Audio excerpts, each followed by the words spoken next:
tribe are the largest single southern Nilotic group.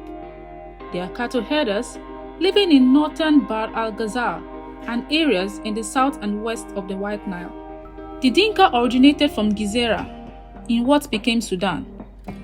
In medieval times, this region was ruled by the kingdom of Alodia, a Christian multi-ethnic empire in Nubia. Living in its southern periphery and interacting with the Nubians, the Dinka absorbed a sizable amount of Nubian vocabulary. From the 13th century, with the disintegration of Alodia, the Dinka began to migrate out of Gezira, fleeing slave raids, military conflicts, and droughts. According to the 2008 Sudan census, the Dinka people number around 4 to 5 million, constituting about 40% of the population of that country and the largest ethnic tribe in South Sudan. Agriculture plays a very big part in their livelihood, with sorghum being their most important crop grown. In Dinka society, both genders engage in cultivation, and on big farms, the women brew beer and everyone is involved. Before the Sudanese civil wars, each household cultivated an average of 20 acres of sorghum around their homestead, along with other crops.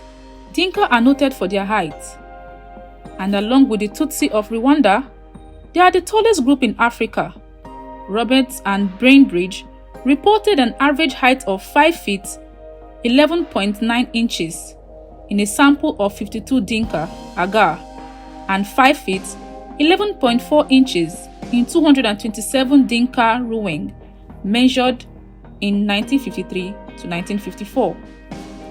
However, the stature of Dinka males later declined, possibly as a consequence of undernutrition and conflict. The climate determines the Dinka's migration patterns, responding to the periodic flooding and dryness of the surroundings. They begin moving around May-June, and at the onset of the rainy season, migrating to the settlements of mud and thatch housing, situated above flood level, where they plant their crops of millets and other grains.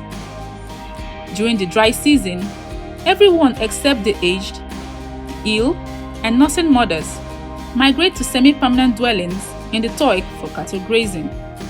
In Dinka society, cattle acquired by wealth yielded from agriculture are considered a more stable form of property. However, those Dinka male members of a clan who possesses animals bought with grain rather than acquired by a way of marriage payments are more honored and given more respect because their wealth is perceived as being more stable.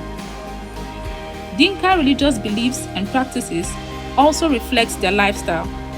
The Dinka region, like most other Nilotic faith, is polytheistic and has one creator, Inhialik, who leads the Dinkan pantheon of gods and spirits. He is generally distant from humans and does not interact directly with them. The sacrificing of oxen by the chief priests, known as masters of the fishing spear, is central to the Dinkan religious practice. Young men become adults through an initiation ritual that includes marking the forehead with a sharp object. The Dinka believed that they derive religious power from nature and the world around them rather than from scripture. In Dinkan territory, there exist a number of mounds, described by the Dinkas as pyramids, which have religious significance to those who tend to them. The mounds were built in form of a cone, and the materials used was cattle ashes, cow dung, cotton soil, clay, and debris. In all cases, the history of the origin of each mound is connected to a prominent Dinkan priest who ordered its construction by the people as a monument to his name. In 1983, due to Sudan's second civil war, many educated Dinkans were forced to flee the cities to rural areas.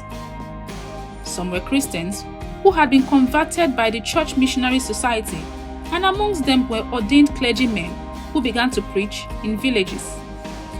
Men and women eat separately, and when milk supply is low, the children get priority.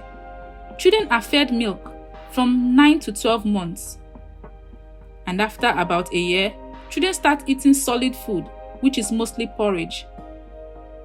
After children turn 3, they eat 2 meals a day, just as adults do. The Dinka ritualizes the passage from boyhood to manhood through age-old ceremonies, which a number of boys of similar age undergo hardship together before abandoning forever the activity of milking cows, which had marked their status as children and servers of men. During the last 2 decades of the 20th century, when South Sudan was still part of Sudan, the Dinka's traditional way of life was seriously threatened by the Khartoum-based government's attempt to impose Islamic law on the non-Muslim South. The resulting civil war in Sudan pitted Arab militias against their customary rivals, particularly the Dinka.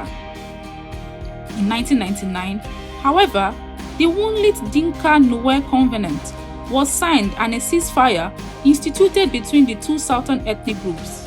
The larger civil war raged on until a comprehensive peace agreement was signed in 2005. The Dinka are one of many tribes that makes up the multifaceted, glorious continent of Africa. Through learning about one another, we believe that we can create a bridge between cultures, leading to a more peaceful and accepting world.